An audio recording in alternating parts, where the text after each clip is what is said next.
Tonight on Debate Amongst Friends, MLB World Series recap and the unfortunate tragedy that struck this week. NFL news, including Texans losing Watson, coaches on the hot seat, and Cap and Zeke updates. NBA news, including Nick management self sabotage, LeBron expressing himself through meme, and a ton of NBA surprises. Wrestling news, including last night's 30 for 30 on the Nature Boy, Raw and SmackDown recap, and more, starting now.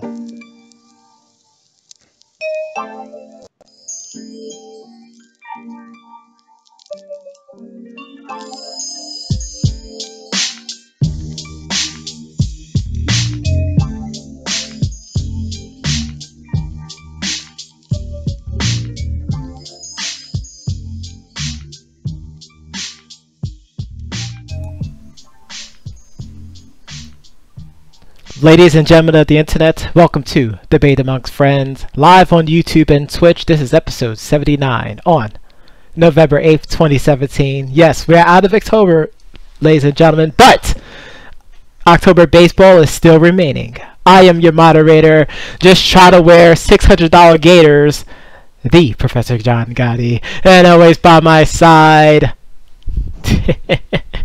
always trying to eat those doves, it's the Doc. How you doing tonight, sir? Alright, Chris, just shut the show down. Right now. I cannot believe you just did that. I mean, do you see this? I'm hungry for these doves. Don't do that again. I think you might excite the wrong fans. Oh goodness, you knew I had to. You knew I had to. That was going to become a quick meme for all the world to see. Especially since we ate those L's. You walked into the restaurant expecting doves and you walked away with L's in your pocket. Exactly how it went down. How you doing tonight, sir? I'm doing good. How about yourself? It's raining, it's pouring, but this old man, he ain't snoring. Ready to deliver good old doses of reality with the Doc. Let's do it, Bobby. But, as y'all know, we cannot start the show without introducing our guests. Yes, we have two guests tonight in the studio. First up, all the way from the country capital of this nation.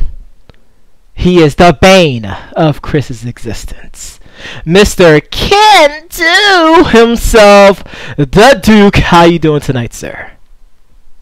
I am good, gentlemen. How are you two doing? Doing great. Doing pretty good. You like how I did the whole Mr. Meeseek things for you? I do. And our second guest, all the way from Chilltown, USA. You know him, you love him, the ladies toss their panties at him. It's Senor October. How you doing tonight, sir? Doing excellent, guys. Just another day in paradise. How are you guys doing? Doing pretty good, man. I mean, unlike yourself making the ladies scream while they do stuff in their jeans, I mean, we're rather humble. Listen. I mean, now the secret's out, but I was trying to keep it in my hat. But hilarious. I'm just gonna own it now. Is it now. the spinach? I bet it's the spinach.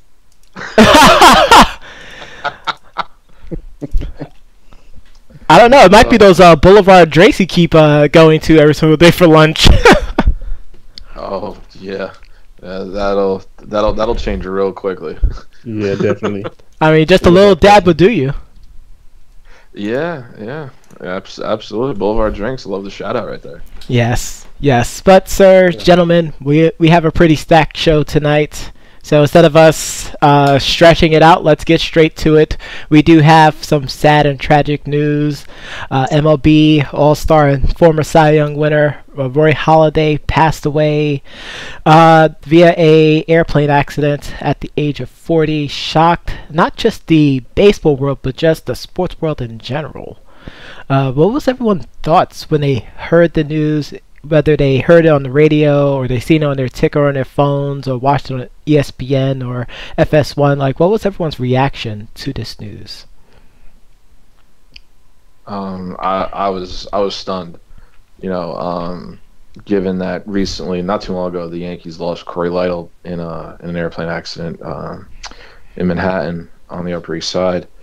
It's just really tragic. It's really tragic. At first, to be honest with you, I thought it was like like one of those like online hoaxes where like a famous person dies, and I was actually hoping it was that. And then when it was confirmed by the various media outlets, it's just very unfortunate. 40 years old, still in the prime of life, has 2 young daughters that he's leaving behind, a wife, and it's just really sad. It's just really, really sad. Doc? I agree. I think when I first saw it, I was sitting at my desk, and I think I was on the phone with a customer, and I had to kind of like hold my shock back, but I definitely agree and concur with what October just said. When you think about people leaving the kids behind, because I think when a lot of people pass away, you think about the jobs and all those other things that really don't matter. But when you look at the kids, that's where it starts to kind of hit home that we lost a human being outside of just a pitcher. So that's kind of where it kind of stings a little bit. Duke? Well, you guys know I don't much follow baseball anymore, so when I first saw it, I was like, oh, okay, and, kind of put my phone down, and I was like, wait a minute. And I, went back and read up on everything. It is tragic anytime that anyone dies, but especially someone who has achieved so much in life and still had a lot left to achieve in life. It really makes you question mortality, so... Yeah. Well said. Yes. Just to piggyback on everyone else, one of the things that many of the analysts and news reporters were talking about was just how much Roy really enjoyed the world of aviation. So, baseball was his love, but he also had a great love for flying, which is why he bought himself a plane, and he was out there flying and stuff like that. But the one thing that they started to talk about, other than just mortality and how fragile life is itself, is his legacy going forward, because I believe he was going to be eligible for the MLB Hall of Fame in 2019. So the question I ask to everyone here is, will he be a first ballot Hall of Famer with everything that's been going on right now? I think so. It's unfortunate that it would be posthumously, and that it would be that he wouldn't be around to see it. But I think so. I think he was a Hall of Famer before that, winning 2 Cy Youngs, World Series. I remember that day game that he pitched the no-hitter in 2010. I remember that vividly. I remember coming home and being really excited just to see a no-hitter being thrown in the postseason. Yes. That being such a rare feat. So that's one of the indelible memories I have of him. And unfortunately, as a Yankee fan, when he was with the Blue Jays, he was unhittable. I mean, he was overpowering. He was a smart pitcher, but at the same time, he was a very humble and gracious man. That's the one thing that everybody says. Before they talk about his stats, they mention that he really just was kind of like like the strong silent type. Mm-hmm. So I think he'll definitely. If not first ballot, within the first 2 years, I think he'll get in. Just unfortunately, the circumstances around it, I think he deserved it to begin with, but I think this will make it happen a little quicker than it probably would have otherwise. I will agree with you. Duke, anything you want to add on to this one? I think he will ultimately join the Hall of Fame. I think it'll help, I guess, ease the pain a little bit, not very much so, but it very well could open wounds back up for the children. But I'm pretty sure that he'll probably most likely get in on the first try. It kind of reminds me of a situation with I guess, the Kansas City Chiefs when Derek Thomas passed away, kind of out of nowhere. You know what I mean? And he's one of those guys that really carried the team. And, as Senior October mentioned, it's one of those things where he's a humble guy, but he was a really, really great player. Mm-hmm. And the combination you really don't find too much in sports these days. I can agree with that. I would say that if he's not a first ballot, he'll be a second. His second go around, he'll definitely be in there. He's definitely part of a unique pitching class. Towards the tail end of the steroid era, he was still putting up some really dominating numbers. His ERA was still pretty up there. I believe it's underneath 4 around that time period. And, and he's, his stats is spoken the same tones as like Justin Verlander. They've been pitching around the same time. So I can definitely see him becoming a Hall of Famer. Will he be a first ballot? I mean, that's still up for debate. But if he's not, he's a guaranteed second ballot. Yeah, I agree. Yeah. So going off from something depressing into something that definitely did happen that brought some joy and adulation to a city out in the quote-unquote armpit of Texas. The Houston Astros have won the Major League Baseball World Series of 2017. This is their first World Series championship in franchise history. I believe last week we talked about every game up till Game 7. So, anyone want to give their thoughts on Game 7 and the series as a whole? I just love the action. The impact of the pitching, I think we talked about that last week. But this is an action-packed World Series. I think every baseball fan had to walk away. Even if you weren't a fan of either team, you had to be happy with the pitching that came out of this. Not even just the pitching, the hitting. That's the overall experience that came with this World Series. I just top my hat off to these two teams. Yeah, I have to agree. I mean, it was if you were looking for something to cap off what was a great postseason of Major League Baseball, I mean, I don't think you can get any better than this 2017 World Series. Both of these teams just seemed to score at will whenever they wanted, and it really was entertaining. I mean, these teams are just hitting home runs out of the ballpark, and I know we talk about defense winning championships, but people go to the park, I don't care what sport it is, to see offense, and we got plenty of that in this World Series. Both teams, even the Dodgers, I know they probably feel like they're a little snake bitten, but they need to hold their heads up high because these were the two. This was for the first time in a while. We had the two, I think, best teams in the league going at it for the World Series. The best team out of the American League came out, and the best team out of the National League came out. And with the Astros, their road was tougher, I would go as far to say, than the Dodgers. I mean, the Dodgers, en route to reaching the World Series, they had only lost 2 games. Actually, no, I think they only lost 1 or 2 games. But they pretty much had, it was pretty easy going through. Whereas opposed to the Astros, had a Game 7 series with the Yankees, and then had to do it again with the Dodgers. And with being pushed to the brink the first time, I think that just reinforced the Astros that, hey, you know what? Even if it goes to a Game 7, we got this. And the way they came out swinging in Game 7 was beyond impressive. I mean, to go up against Darvish and just say, all right, we'll see Darvish, and we'll still smack home runs and doubles and triples off him. That if I was the Dodgers, that's when I was, having that rut row moment where I was like, oh great, like this team is now gonna really try and finish us off early.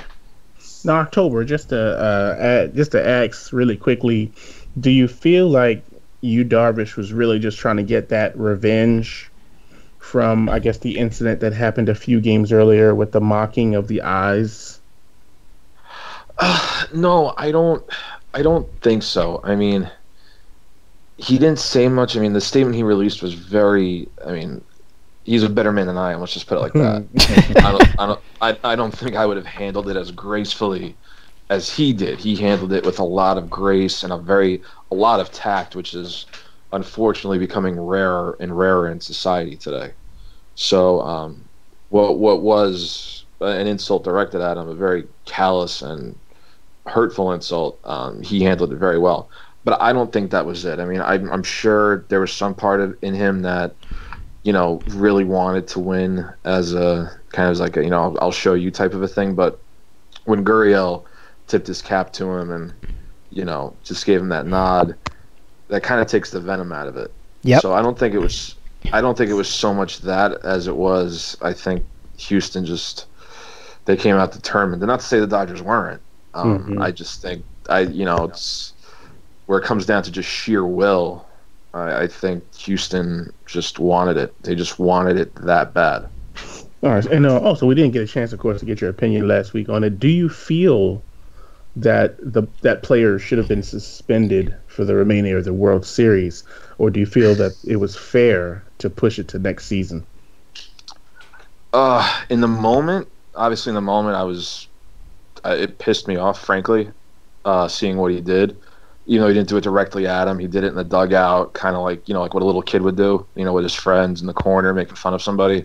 Right. In the moment, yeah, I kind of wanted, some sort of retribution. But in hindsight, I think it was better. I mean, as we've seen in any league, no league is going to suspend one of their star players on the biggest stage, or it's just not going to happen. Unless your name is Draymond Green. Exactly. You took the words right out of my mouth. But it wasn't a violent incident. Had it been a fight, had it been an on-field brawl, yeah, I would expect it. I would have expected it immediately. Not saying that a racial slight or slur is any less offensive than a brawl. It's just, I don't know. To warrant a suspension in the World Series and maybe not a fine, that may have been a little heavy-handed. But I'll be honest with you, at the time, it upset me enough where I was like, you know what, like, get him out of here.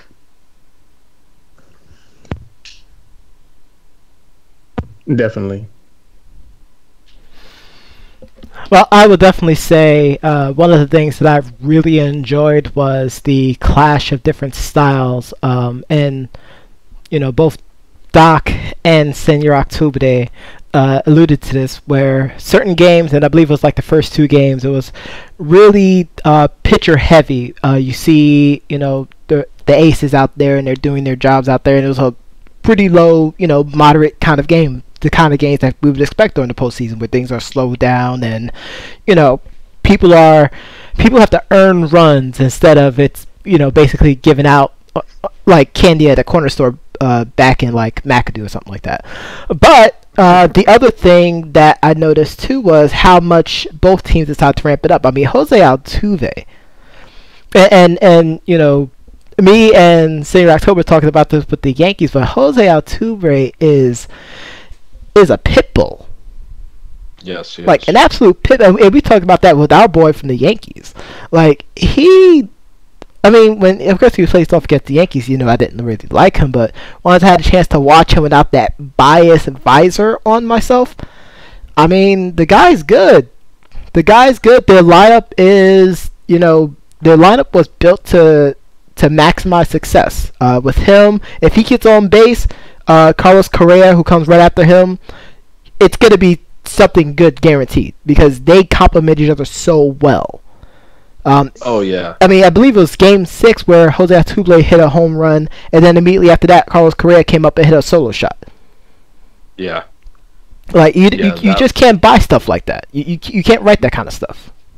No, I mean, a good lineup is designed to do that. A good lineup is designed to just be like a machine, where one guy does well and the next guy feeds off that, and the next guy and the next guy. Mm-hmm. Where if you're a pitcher, you just are standing up there going, all right, I'm throwing everything I got and they're still hitting it. Like, what the heck? Like you're basically now second guessing yourself.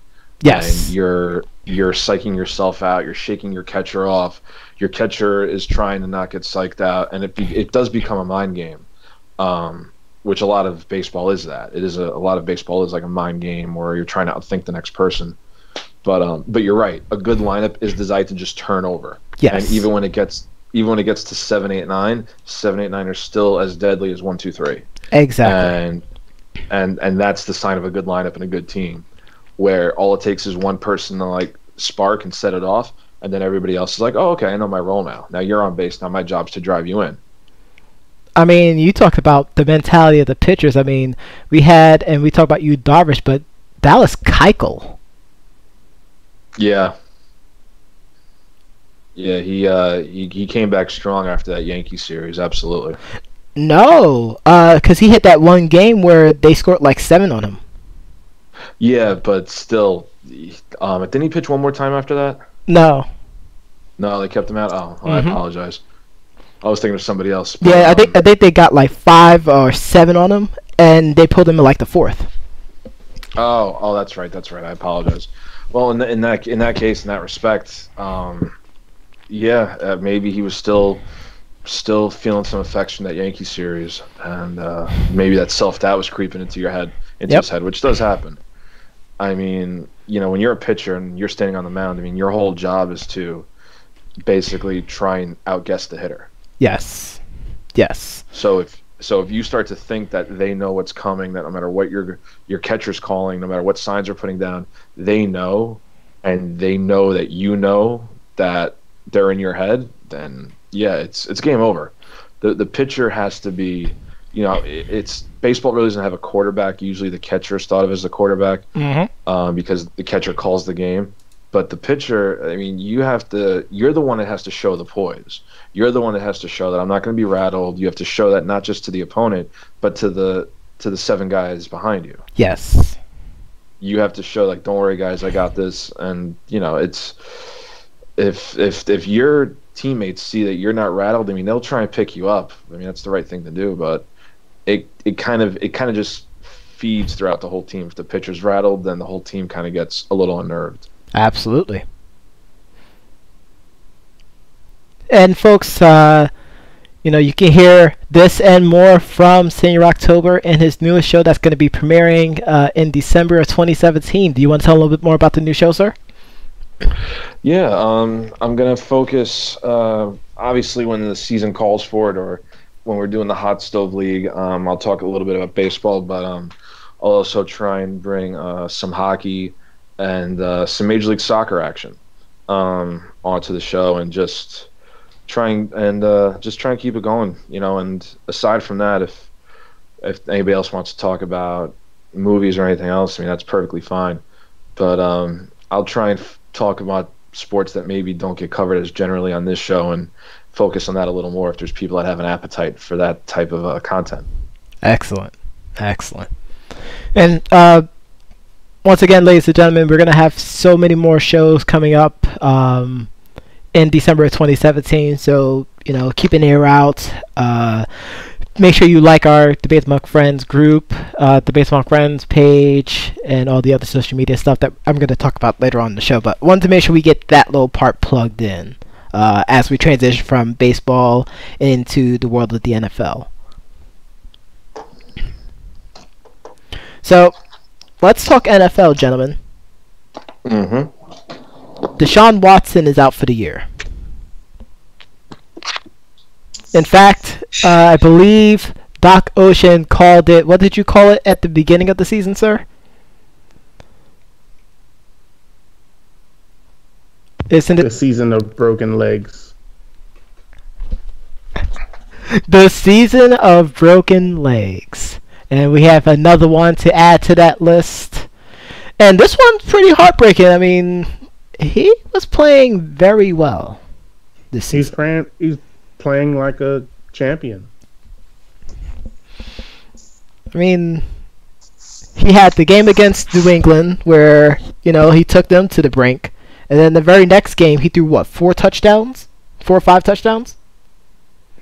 Yeah, I mean, he's really playing legit. Yeah. Like a champion. He's hungry. I think that's what the Texans need. Hungry for Dubs? Is that what you're saying?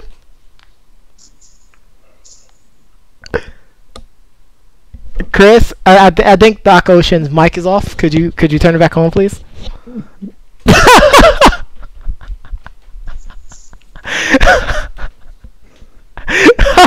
But what does everyone else think about this injury? I refuse to respond to that.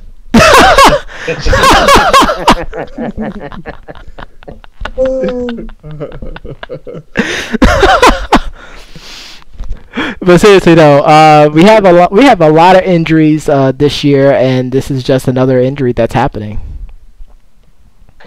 Yeah, and we're barely reaching the halfway mark. And this is why I think it's kind of hypocritical when the NFL says they're worried about player safety, yet they want to try and extend the season or add more competitive games. I'm like, really? Come on now.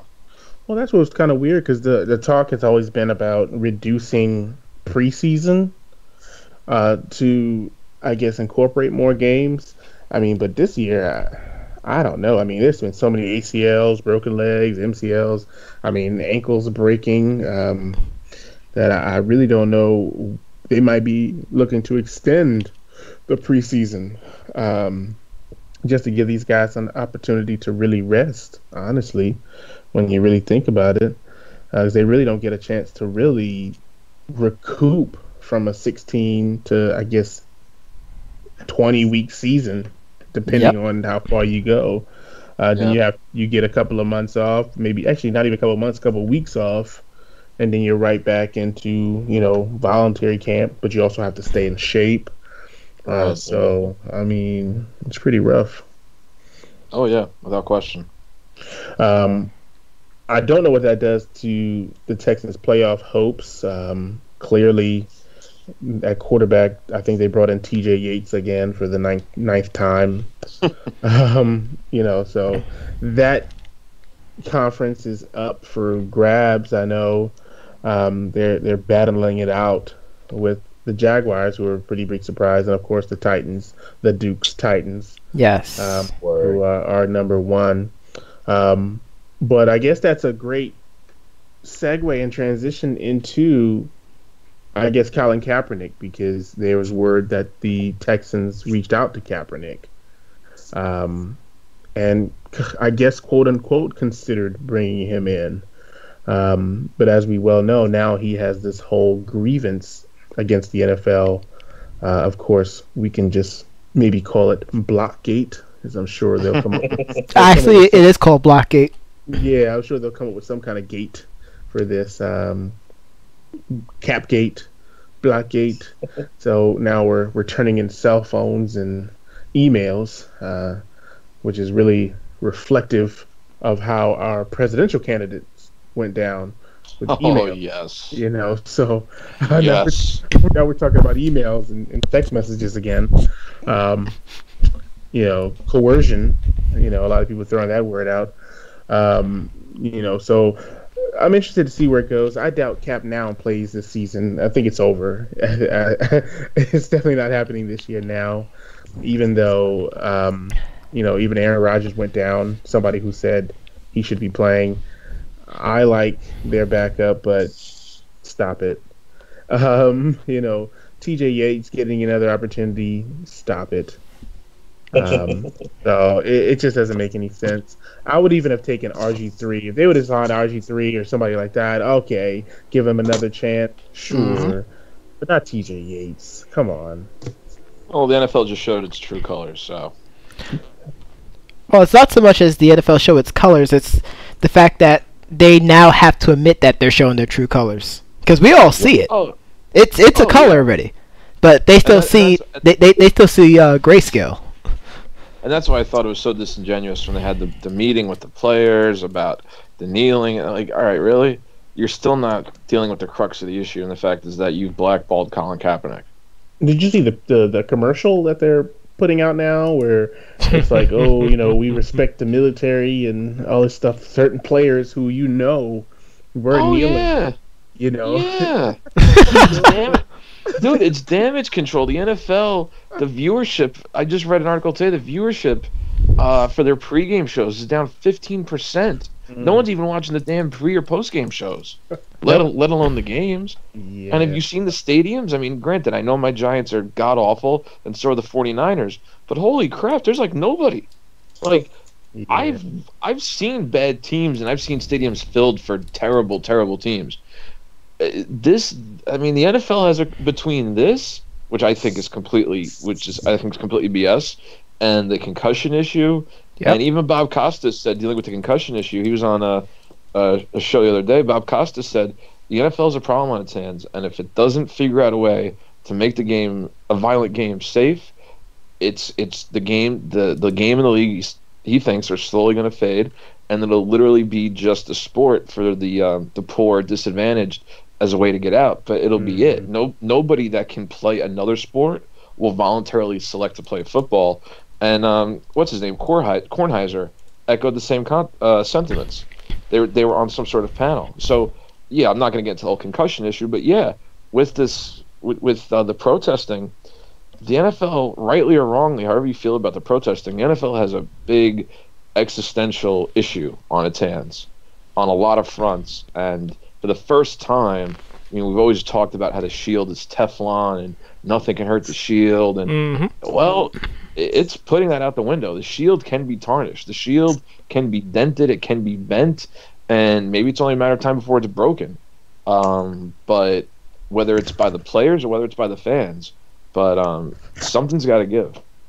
And I don't know what it's going to take, but I mean, I do feel like they are getting more and more negative publicity because even now, progressing to the next subject of Ezekiel Elliott now. Right. His suspension, it's like, I mean, when is he going to be suspended? I feel like they're waiting to see if the Cowboys are going to make the playoffs or not.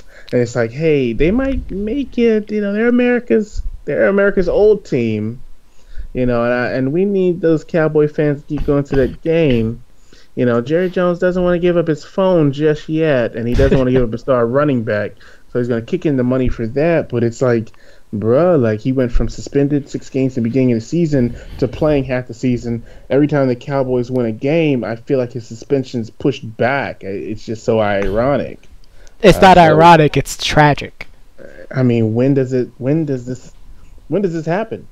It's probably it's gonna be week 11, and then he'll sit out the rest of the year, and then when they make the playoffs, he'll come back and go to the playoffs. If they make the playoffs, by that point, here's my thing though, and Doc and I were talking about this on a previous episode. I called this one flat out. I said the NFL was not going to stand for everything that was happening because at the end of the day, say what you will about the NFL showing its true colors, the only color that matters is green. You did say that. You did. And because they are losing it, they are now going to do whatever it is that they have to do to get it back. Absolutely. I mean, how are they going to do that? I mean, they put the best people on the field. You got one guy, but I mean, you're going to lose money that way because he's in a domestic violence case. You know what I'm saying? So, and they were catered toward women for a while. Well, that just goes to show you. Kaepernick can't get a job, but you're letting a guy who's beating on people. Oh yeah, he could still play. I mean, okay. Play that guy. You play that guy. Here we go.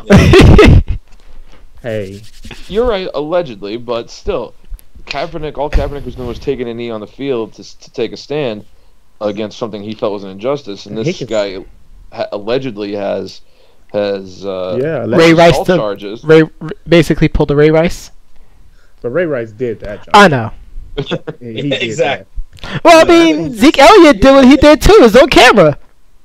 I mean, was it as? But you also got to keep in mind that Ray Rice kind of went around hiding it. He wasn't truthful in the beginning. It was kind of drawn out, and it was pretty rough. It was pretty rough for him. The video was rough. Yeah, it was rough. It was pretty rough for him, but at the same time, for the Ray Rice situation, the NFL didn't handle it well at all. They basically was trying to do it like every other domestic violence issue that they've done in the past.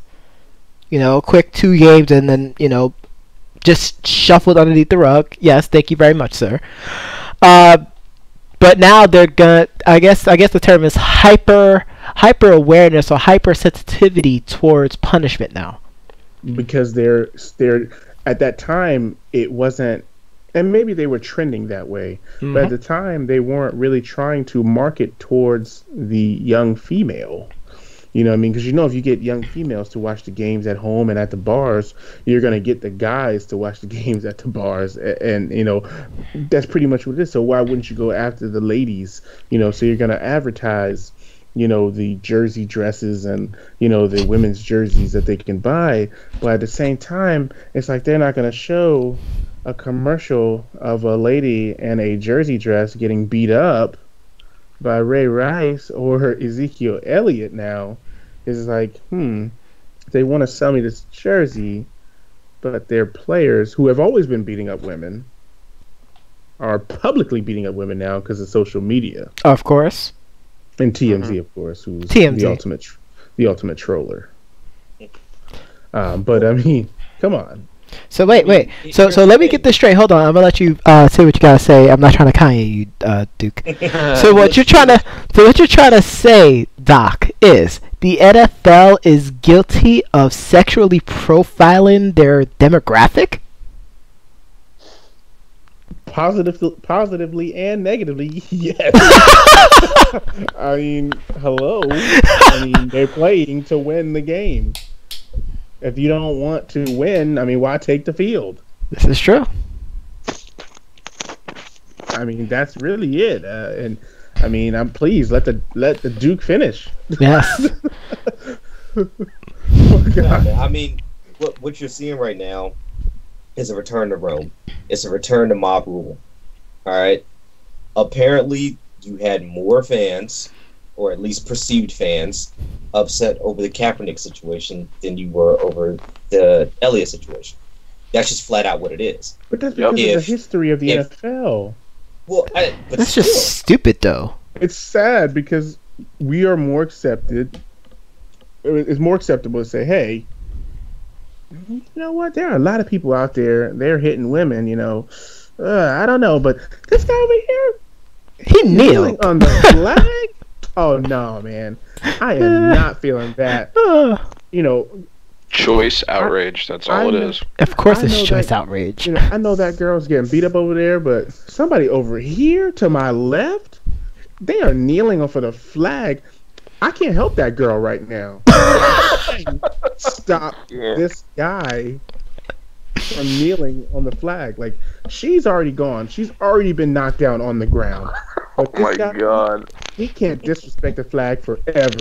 Helen, it's okay. It's okay. He's making the valid point. Go back in your office. You know what I'm saying, though? Like, it's like, hey, she's already been hit. She's already down. There's nothing I can do about that. I can't untake that punch.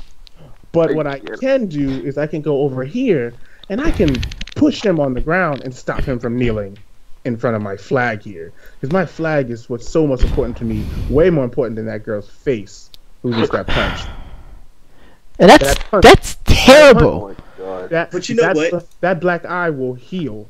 That stain on that flag will never come out.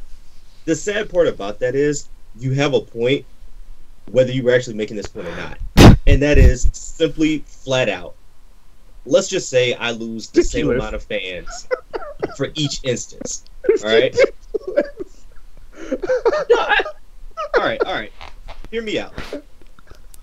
Let's say I lose the same number of fans each time this happens. All right? What are the odds? What are the chances that Elliott is going to do this again? And even if he does, he's going to get caught again? As opposed to Kaepernick, who we're all pretty sure the next time he takes the field is probably going to do the same thing again. He said he wasn't. It probably he did say he wasn't. There's no way they won't put in his contract. I mean, I'm sure they're going to put in Ezekiel Elliott's contract, hey, if you hit another woman, we can void your contract fully. Or you hit anyone in general. Like, no, that's already in there. You can't even slap a fly right now. You're done, son. You know what I mean? Like, you're finished. But, I mean, it's probably going to be in his contract. You must stand for the anthem. I don't care what else you do. You can could jump on, you can go on top. Yeah, you can go on top of the stadium. It'll be the very first NFL contract that has an obligation to stand for the national anthem. It'll be the very first. He will get a bonus every time he stands that he can donate to whatever fund that he wants to donate to. But it would be a performance metrics in his contract. We will give you $40,000 to stand every anthem, and you can donate it wherever you want. He could donate it to the Business Among Friends account. He really could, and that's a fact. He could donate it to a battered women's shelter. This is true. He could, and it could be full cycle. But I mean, of course, that's my point. Though it's like you can't sit here and say, "Hey, I'm a Cowboys fan, man. What they doing to Ray Rice is wrong, man. I know you hit that girl, but he's young. But what these guys over here are doing, this is just wrong, man. This is completely wrong." And like I said, that stain on that flag for them kneeling on it, that ain't never gonna come out. Well, and you heard me say this before. It's always a bad side. Well, it's always good when you see people defend things that are right, but it's always bad when they try to cover the veil when it's an issue involving someone on their team. Because they want their team to win a championship. And I talked about this before. We had some really horrible people play in all four sports who are like disgusting human beings, but they contribute so much to a team that those fans would just shield their eyes from it. I don't see that. I don't see he got arrested 6 times? I didn't see that. No, he was just jaywalking. That's all he was doing. Come on, guys. He obviously didn't kill that person and help the Ravens win the championship. Now okay, that might have been too far because that was definitely allegedly. I know, but I read the book. I mean, but you see where I'm going with that though. I do see where you're going, but that was definitely allegedly. Like outside of that fan base. Yeah. I mean, but this is what I was. That's what everyone's perception of it. People within that fan base, bar a couple of few, at that time, not now, because now we have a little bit more information for it. But at that time, that fan base was all in on it. I mean, I agree because after Jameis ate those W's this week, and I guess people were making fun of him, and I guess that cornerback came over and was talking to him, and he tapped him on the head, and then he pushed Jameis, and then Mike Evans came out of nowhere and gored him, basically outside of the stadium. It was the only victory the Buccaneers got that. That was the best hit of the whole season, but I was like, I wasn't sitting there saying, "Oh, he shouldn't be suspended for that." I was just like, "F it," you know what I mean? Whatever. At least it's some emotion. At least they're showing that they got some fight in them left. Some moxie. My goodness. But I definitely understand your point. And I guess just coming back full cycle, with Cap and Zeke, it's just like they're both, hot topics. But more or less, if you're going to sit here and say Zeke's still playing, but he's beating up people. And again, this is the NFL culture. Mm-hmm. So a lot of people on the inside, they're probably like, "Oh, how many women did he hit? Oh, that's nothing. You should have seen what Michael Irvin did back in the day. You know what I mean? Or, oh my God, you should have seen what this player used to do. This player was a monster. You know what I mean?" I'm just gonna say shots fired against Michael Irvin right there. No, I'm just using him as an example. I don't know. He probably did because I know he was on drugs a lot of times, but that's neither here nor there. But I guess the thing is really, they swept a lot of those things under the rug at that time. So now they're really this is just dust on dirt. This is just little baby dust on dirt. So I'm just looking forward to him actually being suspended because it's getting old. I'm tired of the news. I want it to just be over at this time. I think if he took the Tom Brady approach, we wouldn't still be talking about it. Because Tom Brady just said, "You know what? I'll take the 4 games." Yeah. Listen, the cover-up is always worse than the crime. You always see it. People are way more sympathetic when you come out. You say, "You know what? I screwed up. I was wrong. I'm sorry. I'll do my best to never make it happen again. I'll go to meetings. I'll do whatever I have to do," as opposed to when somebody tries to insult everyone's intelligence when we all know they did it. Well, this is what I'll say because of course we do have to move on. I mean, I agree. The cover up definitely is worse. Deflategate was just weird. I don't even know. I don't get it. But these two things, what Kaepernick is going through, of course, is bad because it's not something that he did that would be deemed illegal and could go to jail for. This is more just really personal beliefs, Right. and what what it is. It's perspective versus reality. Yes. That's really all it is. Perspective versus reality. They perceive him and their perspectives like, hey, he's nailing the troops. Blue Lives Matter. Then there's all these other things, but it's like they're missing the whole point of the reason why he's kneeling. Of course, is because of the way the African American community is being treated. Yes. And in this situation here, there are African American troops who, even in the military, sometimes come back and say that they were mistreated. So, I mean, it happens. So, I just think that I'm looking forward to it being over. Unfortunately, until he retires, I doubt this conversation will ever go away. Nope. Unfortunately, you're probably right. And I hate them for it. But speaking of hate, I'm sure there's some fan bases that are going to hate me for bringing this up, including my fellow stick carriers, my Bucks fans, of course. But we got to talk about some coaches that might be on the hot seat. And I'll start with Tampa. We could just start with Tampa because I don't know how close Dirk Cutter is, on the hot seat. But the fans on the stick carrier group on Facebook, I can tell you right now, they want John Gruden. They want John Gruden really, really bad. Like, they chant John Gruden at the games. They write John Gruden on the fan pages. I'm sure Jason Light gets John Gruden cards in the mail. Or they might just be simply sending all of the leftover Halloween Chucky cards. Wow. Because they really want a change.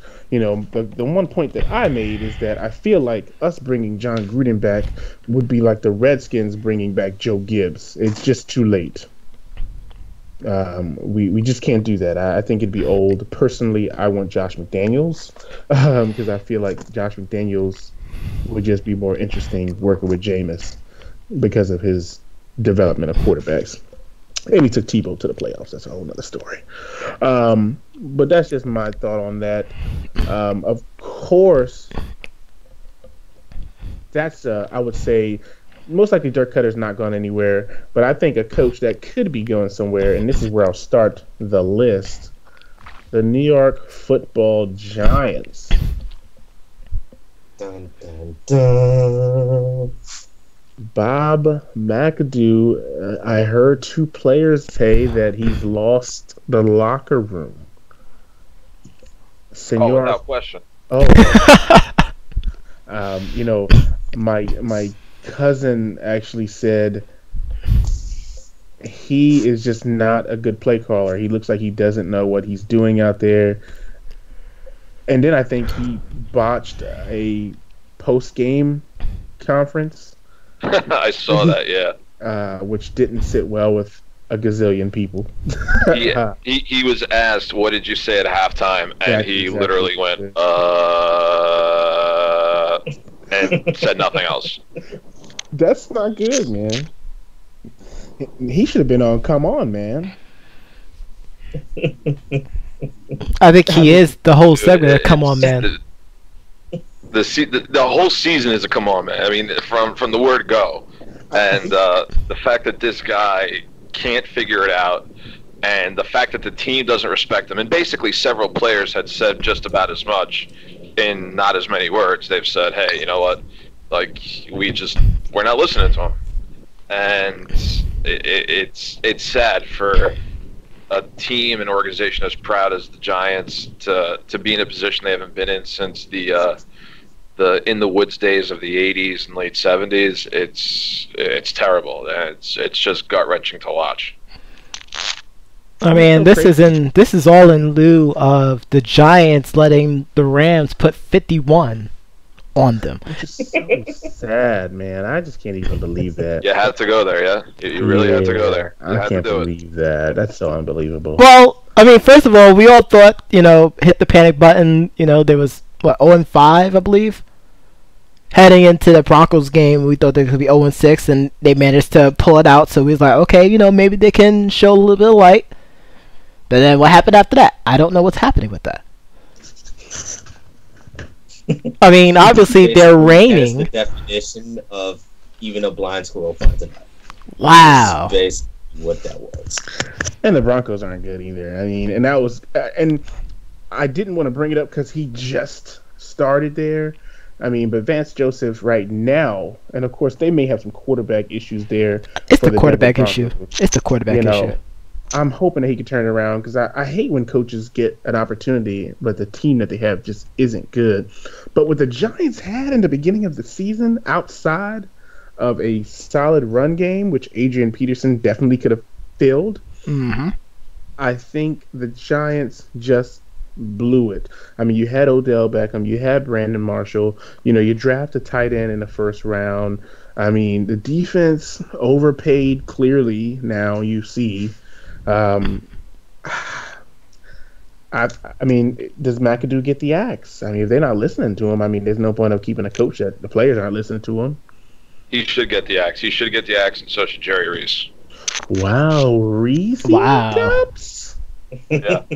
Reese? At this point, you got to blow the whole damn thing up. I mean, that's it. I actually will agree with him. I completely agree with him. They do need to They just need to hit the reset button. With Reese. Jerry Reese is responsible for drafting it, and so far he's come up big and empty so far, especially over the last few years. Well, wait. I thought you like Eli Apple. I thought you said you like him. He's not good. I didn't say if he was good or not. I was remembering what he said when he got drafted. Senior October said that he really liked him. He probably liked his size. I mean, we liked everybody. I think you like everybody. When you draft somebody, you like them because your team drafted them, I think.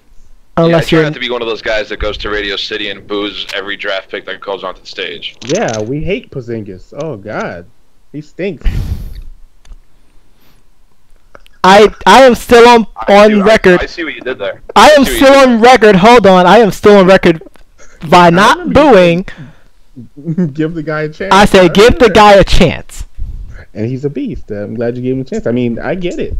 I hated Sam Decker draft pick, so I get it. Vernon Hargraves, I thought he was going to be a great pick. Patrick Patterson. I will give him a pass.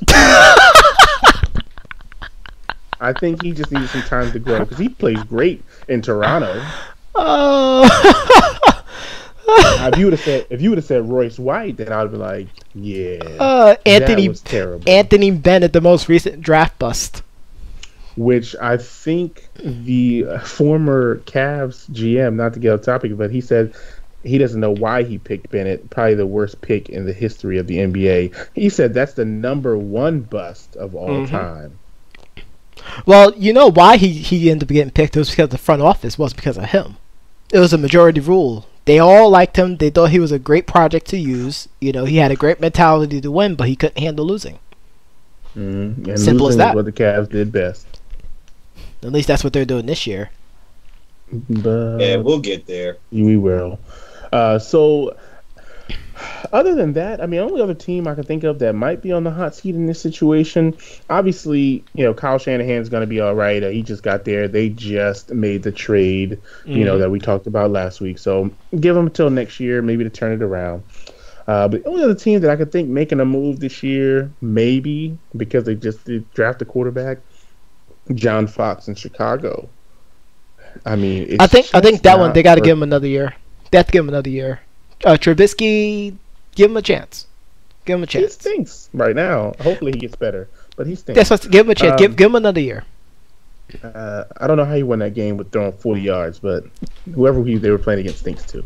I don't usually like to bring up Cleveland because I feel like the Browns are so close to turning it around despite their 0-8 record. And Hugh Jackson just got there, But I think looking at the Jaguars and their turnaround gives me a little bit of hope for the Browns. Just a little bit. I'll agree. I hope that Hugh Jackson doesn't turn into Lovie Smith when he went to Tampa. And that was terrible. I can't believe you even brought that up, but I'm gonna let that I'm gonna digress on that one. I wasn't gonna bring up Hugh Jackson, but I think the one coach, speaking of Lovie Smith, who probably will and should be fired if they have another losing record. Finally, no surprise here, Marvin Lewis. Can someone please tell me why he still has a job? I got nothing. Boom. Yeah. Just saying. Nothing burger here. But I think those are the coaches that will be on the hot seat this upcoming offseason. I'm curious to see how the rest of the season comes together. Clearly, the professor thinks that Jason Garrett will never be fired, despite them never really going anywhere but past either wild card or the divisional round. I think it's time to change, but I digress on that as well. But of course, we do need to move on to the hardwood, where the Knicks are doing a little bit of wheeling and dealing, so to speak. They're rolling. I mean, they Clyde are Drexler, thank you. Frazier. Clyde Frazier. I said, oh yeah, it's Frazier. Sorry about that. Drexler I was reading something else. Sorry, it just came out. He's your guy. He's your guy. Yes, Clyde Frazier. Wheeling and dealing. I mean, they're playing. Porzingis is playing with a lot of energy, a lot of passion. But then there's that Dolan guy, always in. He's like, I can't even compare him to anything. Like, I don't know what. He's like having a pimple inside your nostril. Oh. Yeah, that's rough. That's rough. Yeah, that's pretty rough. It's like having an ingrown nail in your pinky toe. Oh. It's just like, I don't know what he's doing. Like, I don't know who his advisors are, but they're just not good. It's like sitting on a hardwood chair and you forgot to, readjust yourself before sitting. And it's like Uncle Elroy said on Friday, you need to turn in your whistle. Yes. I actually began the hashtag Dolan fire himself after the recommendation from the doc. And it started to cause some fire on Twitter, actually. So the rumor mill is the Knicks are looking to make some roster space for the returning Joakim Noah, and in doing so, they're looking to deal out Kuzmiskis.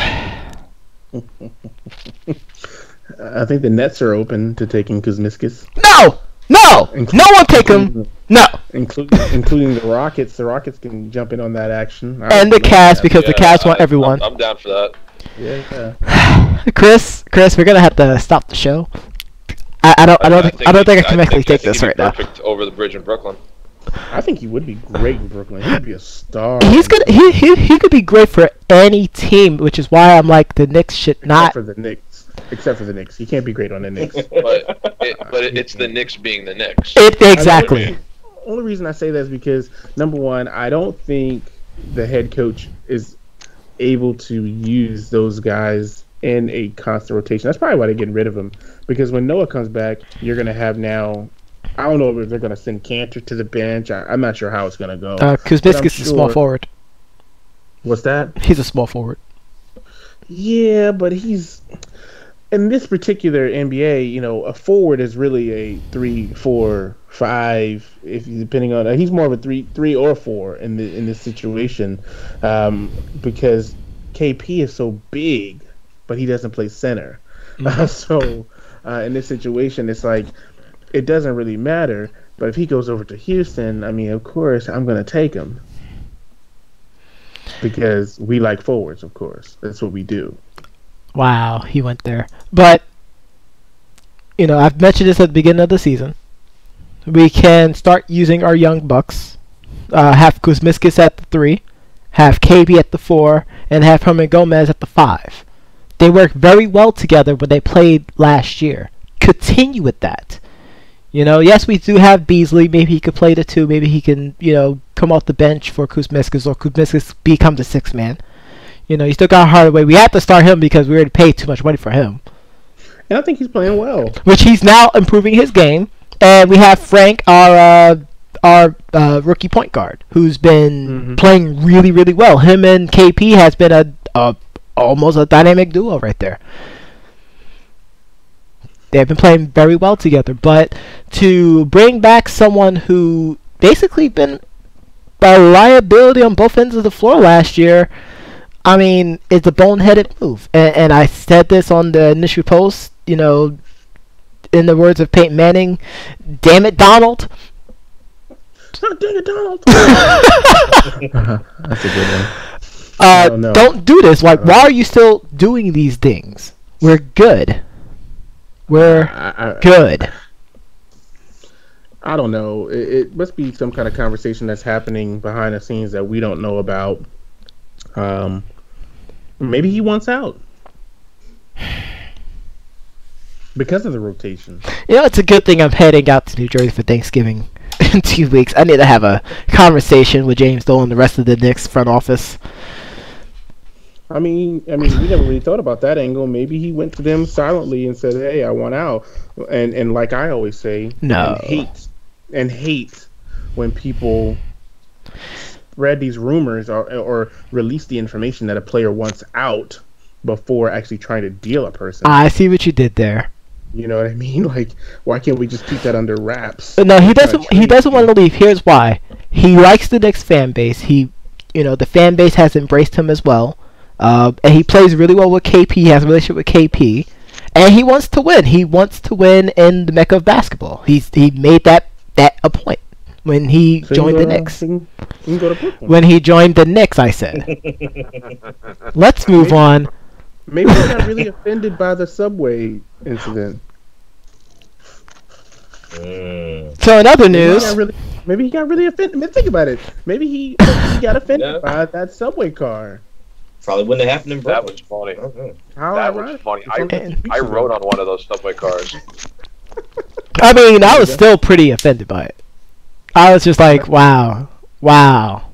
Imagine being a player, though. You know what I mean? Come on. Well, I did say it was a complete embarrassment to be a Knicks fan at that point. It was classless. It was very classless. But we can definitely move on. I don't want to torture you anymore. I just wanted to get you back for the Eaton W's thing. Touche, sir. But obviously, we could move on to everyone's favorite subject, Lebanon James. I mean, why did they have to say LeBron James used cryptic social media posts? Because he did use cryptic social media posts. All he put in the caption is mood ... and it's the Arthur Reed of the show Arthur, the children's show Arthur. The children's show Arthur, ladies and gentlemen. Of him clenching his fist. And the entire media world became a storm. LeBron's upset with the Cavs. He's not happy with his place there. He's frustrated. Oh my gosh. He's tired of Dwayne Wade. They're kind of blah, blah, blah. I'm like, you guys serious right now? And then LeBron, I believe yesterday, gave his interpretation of what that meant. And it was about how the Celtics have been playing. I mean, how could he hate on the Celtics? I mean, they have Kyrie. I don't get it. I mean, they're just I feel like you just answered your own question. I'm saying. Like, I know the answer to that one, and everyone's gonna laugh about it. You know why? Let me tell you something, big man. Kyrie, he tried the old guys on the Cavs. He decided to go to Boston, where they're younger and faster, and hey, they're 60-minute players, baby. Man, yeah, 60-minute players. I mean, I don't really understand why he get mad. I mean, on paper, they're stacked. on paper, if Tyronn Lue can't win a championship with this game or take the team at least back to the finals, I mean, LeBron probably will leave. Stupid. I mean, it is pretty stupid, but I think the Cavs in this situation are so much more prepared. And I think even if he left with this team, the way it's built, they could still make it to the playoffs. Yeah, people are not going to stay there if he leaves. I mean, a lot of them are contractually obligated to stay. I mean, they can't just get up and leave. Yeah, but as soon as their contract is... as soon as their contract expires, they'll be out of there. I don't know. I'm not too sure about that. I mean, I really just believe that it's one of those situations. Because think about it, LeBron's... I mean, what happens if he retires? I mean, these people are just going to leave. It just doesn't make any sense. They might actually retire. Especially those who already got a championship towards the end of their career. Wow.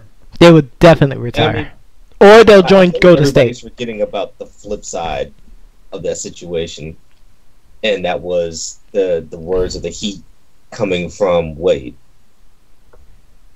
You know. Which you mean as far as we're not going to win one but two kind of thing? Or? Well, No, that was LeBron who said that. Oh, it was. Yeah. I mean, you know, he's been a little negative Nelly there from what all the reports say, and pretty much, you know, down in his teammates and down in the coaching staff. And, you know, I just imagine playing on the team where you have LeBron feeling frustrated and Wade feeling frustrated, and these are supposed to be your two veteran players who have played together before, who've won championships together before, and now they're just getting frustrated with pretty much everything around them that can be good for the rest of the bench. I mean, we supposed to be boys. We supposed to be boys. You know. You know what I mean? But maybe they need to trade Tristan Thompson. And, you know, I hate to say this. This is going to come out so bad. But I'm going to say it anyway because this is just the way I am. They need to trade Tristan Thompson and try Chris Bosh's heart.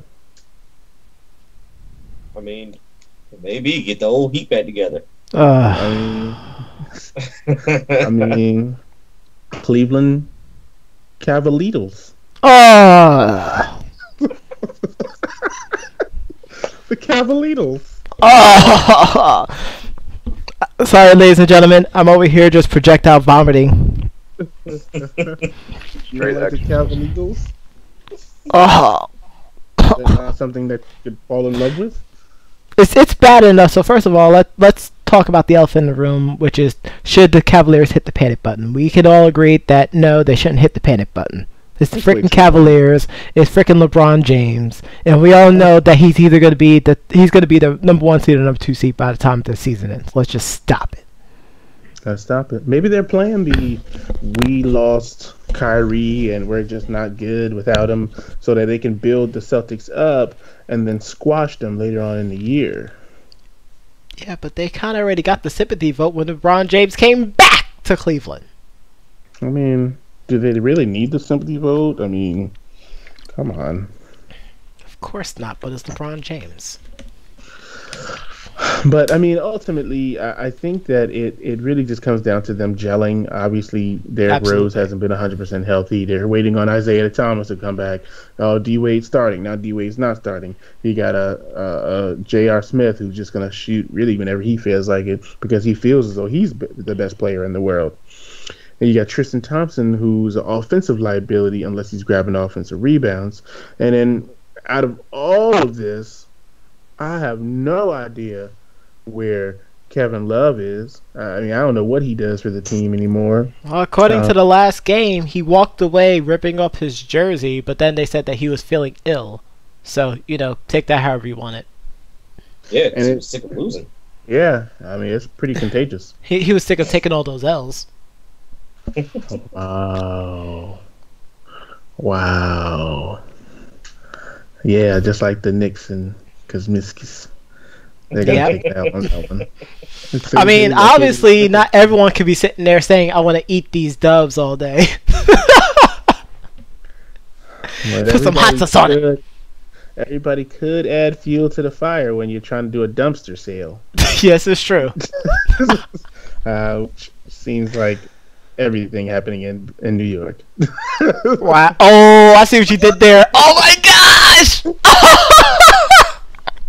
But I digress again. So let's go to some of the surprises of the NBA. Oh, where Brooklyn at? Where Brooklyn at? There's so many surprises in the NBA, of course, including the Eric Bledsoe trade. That was big which news.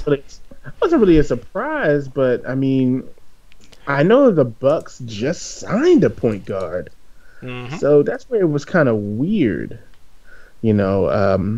And of course, they wanted to unload Greg Monroe for a while, so that part I wasn't too surprised with. But does this make the Bucks even higher contenders? I know they were some of our sleepers in the beginning of the season. I mean, does Eric Bledsoe put them on a different level? I mean, I think it's an attention grabber, if nothing else. You know, put the rest of the league, or at least the rest of the conference, on notice. But I don't know, man. After this whole Cleveland thing, not to go back there, but after this whole Cleveland thing, like, I don't put a whole lot of stock in traditionally stacked teams. Makes sense. So, you know, it depends. I don't really feel like he's going to have a problem mixing in with the rest of the lineup, but you never know. And I don't think the Bucks are stacked like that. Like, when we talk about stacked, we're talking about the next team that we're going to talk about, of course, the Thunder. But I don't think this team is stacked. I just think, again, a team similar to the Warriors. They drafted well. You know, they put a team together that's pretty young. They made some great draft picks.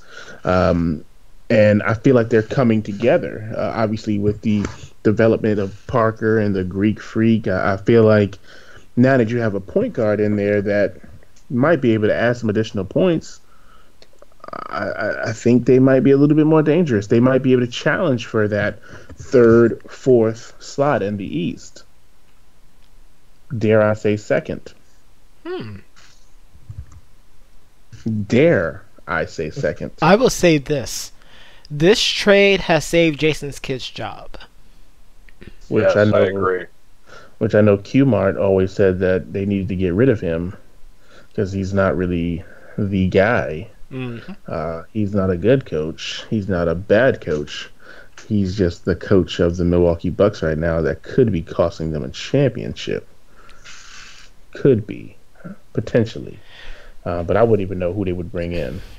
I feel like with them bringing Eric Bledsoe, I mean, and I hate to use, yes, they're going to be similar to the Warriors, but they're going to be rather similar to the Warriors. Absolutely. And that's what I'm saying. Like, again, but the Warriors, the thing about them, and, you know, we talked about this in the past about the whole super team thing. The Warriors drafted and built a super team or a great team, and Kevin Durant just so happened to join that, kind of making it a super team. But they were a great connected team. Yes. You know, who won a championship before KD got there. So that's where it's kind of weird. Miami wasn't winning no championships before LeBron got there. No. Cleveland wasn't winning no championships before, you know, Ray Allen and those guys joined in. I mean, come on. It's just Paul Pierce just couldn't do it. Jesus saved them all that night. That's right. Straight shuttles. But, you know, going and looking at these teams that are being built, clearly another team that we wanted to look at here is the Oklahoma City Thunder, who sit at 4-6, very underwhelming, very underperforming. Are we worried about the Oklahoma City Thunder this early in the season? Not the media at is all. I mean, they're just a little worried that Hoodie Melo hasn't shown up yet. Hoodie Yeah, Melo's I'm not worried been about them. Hoodie Melo's been beasting on the boards. What? Are you serious? Are they serious? What have they been smoking? No, But I mean, no, it's does way he- too soon to hit the panic button for them. No. I mean, I thought it was Russell Westbrook's job to beast on the boards. Well, I mean, obviously they don't have Cantor there anymore to, you know, allow him to get it. So Wow. I mean, so is Melo supposed to do that? of course, well, and he even said in an interview he loves getting boards. I mean, granted, I he mean, should have well- done more with the Knicks, but that goes without the point. I mean, what about Mr. Triple Double himself. Like, how's he gonna get these triple doubles if Melo is taking all his rebounds? He could still get them. He still leads the league on loose ball rebounds. Interesting, but we're not pushing the panic meter on this. No, it's a long season. How do we feel about the Spurs currently with Kawhi Leonard not suiting up as of yet? I'm not concerned about this team either because LaMarcus Aldridge is now buying into the Greg Popovich way. And that's now made the team so much better. And that's good. They needed that. Oh, not the process. And they're giving Cal Anderson, who is a St. Anthony's alumni, a lot more burn too. Yes, they are. And he's always been pretty good. Now, hopefully, he sticks around for them to let him develop, because I know they lose a lot of their younger stars that are on the bench very, very often, and that kind of stinks. No, there's going to be Kyle Anderson and Kawhi Leonard and LaMarcus Aldridge, big three. That could be the new big three. Mark my words. Unless Kawhi Leonard's injury is a lot bigger than they're letting on, and his career might be in jeopardy, kind of thing. He might be out until the All-Star break, and that's crazy. But but the Spurs would be like a 5 or 6 seed by then. They might still be top 4, and I think that might be good for them, because then they'll just play most likely the team that they usually play, the Grizzlies or the Trailblazers, and they'll be just fine. Hey guys, I don't mean to interject, but I got to jump off. No problem, sir. Before you leave, you want to tell the people how they can reach out to you on social media? Yeah, Twitter at JC Urbanist. Thank you very much, sir. You're the man. All right, gentlemen. So enjoy the rest of the show, and it was a pleasure being on. Appreciate it, man. For you. Word. Take it easy, guys. Bye. All right. So other than that, I think we were going to talk about, of course, the Boston Celtics, who, according to LeBron, he wants to clutch his fist to how great they're playing. And they are playing very good. They're playing very great basketball right now. And, I mean, although we give a lot of credit to Kyrie, I think you have to also give credit to Brad Stevens, hanging in there and, sticking to his process. He had a lot of young guys. He really rode with Isaiah Thomas and was probably going to ride him until the wheels came off. But having Kyrie Irving in a season that probably was going to come down to a do or die here eventually, because he had some bad seasons in the beginning, but they needed somebody that's going to get them to the next level. And I'm sure, as we all know, what a cutthroat business these top businesses are, NBA, NFL, where if you don't perform, like certain things that I know, you fire them. Absolutely. Things get fired. As it should be. And sometimes, and even objects sometimes get fired, as the professor well knows. I've done some firing myself these last 2 weeks. Oh, no. So you get it. You know what I'm talking about. Yes, I do. Exactly. So, I mean, when things just aren't working, you fire them. And that's just how things go. Terrible. But, I mean, I think the Celtics are playing some great basketball. They're first in the East right now, which, they were able to take that same spot last year. But, what's the odds that they'll be able to keep that spot and hold off those feisty Cavaliers? I think they have a really good shot of still being the top 2 seed.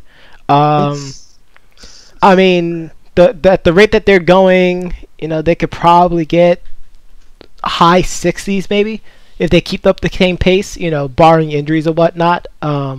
What's really interesting, and this is why LeBron made the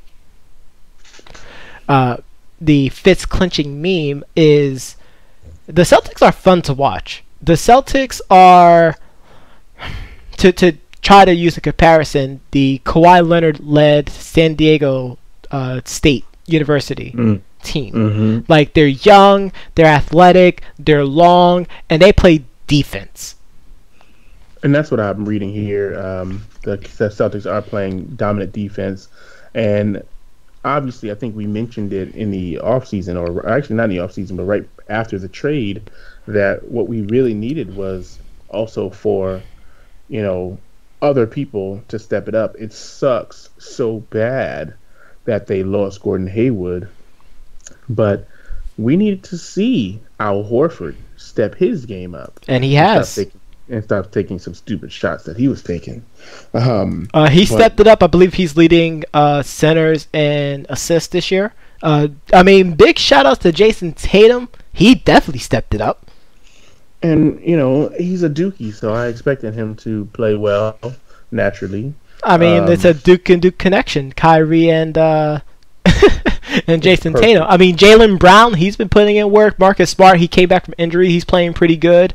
Marcus Morris has been playing some astounding basketball as well, too. He's so underrated. Yeah.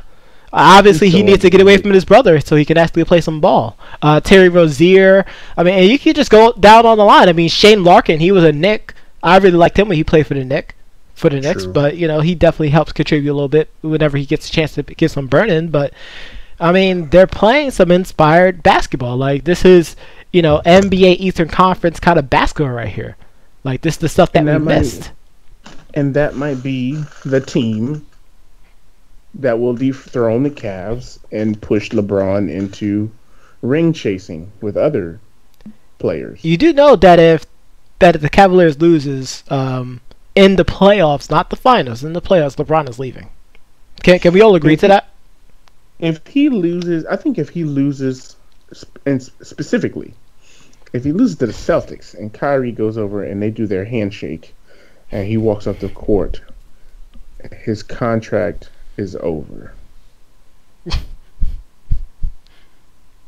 Doesn't matter. Even if he has years left, his contract. No, he's a free agent this summer. Is over. He's a free agent this summer. He might just start hanging with his kids. Like, I think I'm done. It's not fun for anymore. I don't want to play with D Wade anymore. So I'm not coming back unless it might be him and D Wade both saying, you know what, we're done here. We're just gonna go back on the banana boat. Exactly. I mean, there's been a lot of talk. I hate to speculate in this because it is pretty early, but there has been a lot of talk on LeBron going to Houston. I mean, I know it sounds pretty cliche of me to say because I think everybody should go to Houston, but you know, with Chris Paul already being there, a lot of people are saying that's where they could see people going. But I kind of don't want LeBron. I like what we're doing outside of Ryan Anderson, but. You know, it's always interesting. But which I'm so glad that we didn't pick him up. Yeah, I think Enes Kanter is a pretty good pick. He's somebody that can shoot the long ball, probably at a higher percentage, and help with rebounds. So I think that is a better deal. I just hope that they don't. I do hope that they don't trade Kuzmiskis. Honestly, I was just trolling you. I know you was. But speaking of the ultimate troll. I think it's time to move on to wrestling, sir. Let's go to wrestling. which is the ultimate troll all the time, every day of the week. There's always someone trolling us, either us or the WWE, Vince McMahon. There's a endless amount of trolling. It's like Red Lobster, endless bowl of troll. Me like you trolling. I mean. But of course, it wouldn't be right of us to skip past an event that we've been waiting for since they released the trailer, and they've been teasing us for months. Had such high ratings. I had a chance to look at the ratings. It rated pretty high. And compared to all the other basketball games that was happening last night, it rated really high. I mean, now don't get me wrong. I probably have watched, I would say, about 70% of the 30 for 30 series as a whole. I like the series in general. Yep. There was a time where I would just sit up and just be on YouTube on the weekends just watching 30 for 30s. Because I'm interested in people's lives, outside of what they do. And again, this is on a personal and professional side, but, I'm always interested to see how somebody got to where they are. I think it's always good to see how people are doing now, but I'm always interested to see how people got to where they are. What were their steps? And and we got a chance to dive in 30 for 30 with the Nature Boy, Ric Flair, for an hour and a half. And there were some things in there that I liked. There were some things that I didn't like. But ultimately, I felt like we got a great inside look at who he was as a young man, as a middle-aged man, and as an older man. We got a great look at this man. I mean, what were your thoughts on the show? I mean, first of all, if you didn't like wrestling before and you watch this, you will now like wrestling. Point blank, to the point. Thinking about the journey that he took from all the injuries and all the personal demons that he'd been to, and especially towards the tail end with his son passing away. I mean, it's inspiring. It teaches a lot of young and up-and-comers, not only in the WWE but just in wrestling period. You're gonna go through those hardships, and sorry, I shouldn't be laughing about that. And I still lost my train of thought. Thank you, Chris. Wow. Oh, Chris. Okay, so I was talking about the hardships. But sometimes you gotta roll with them, and you have to make it. You have to become a much more stronger person because of it. One example of it was they was talking about how he basically made Ric Flair himself. Like, he is now Ric Flair. He is the partier. He is the womanizer. He's the guy with the lavish lifestyle and the expensive clothing. Like, he made that to himself. But at the same time, while that's all great for the cameras and for the kayfabe world, it did so much damage to him on a personal level, with his family, with his kids growing up. We had a chance to listen to, I mean, first of all, and I believe it was Jay Rich who mentioned this, the trolling that was happening to Ric Flair's first wife. Yes. During this entire 30 for 30 series was absolutely bonkers. But, just hearing about like how, his absence had such a tremendous effect on his children. We had a chance to listen to two of his daughters. One of them is now Charlotte Flair. But just in retrospect, just looking at his journey just gave me a much more deeper appreciation for who he is and what he has done for the business and how he led the way for so many people. I mean, who knew that he did so much to help Sting get over when he was in WCW? Who really knew that he did that? Who knew that he can make an hour-long match so exciting? And even after watching it, I've watched the Ric Flair versus Ricky the Dragon Steamboat match. And that entire hour, I did not feel bored. There were no rest holds. He said exactly the truth. It was literally from start to finish, non-stop action. Now, I'm glad you mentioned that now, because I think I said this, and you talk about modern day wrestling, and I said the art of getting beat up is very, very important in professional wrestling. And I think he mastered it so well. Like, I mean, when he takes that bump where he hits the turnbuckle and he flips over and goes crazy, or when somebody hits him and he sits there and he's like staring and then he drops forward. I mean, you just can't beat that, And so the art of getting beat up is very, very lost, and I think that's where he was. He should have been credited for that. But I agree. The documentary was it was great. I love the positive aspect of it when they were playing clips from Snoop Dogg. They played the clip from, the Colts. It was interesting. The two claps on a Ric Flair. I thought that was great. But like you said, the alcohol, and the one thing that stuck out where Jim Ross was saying, can't we just go out to the bar and just buy one or two drinks and, have a discussion?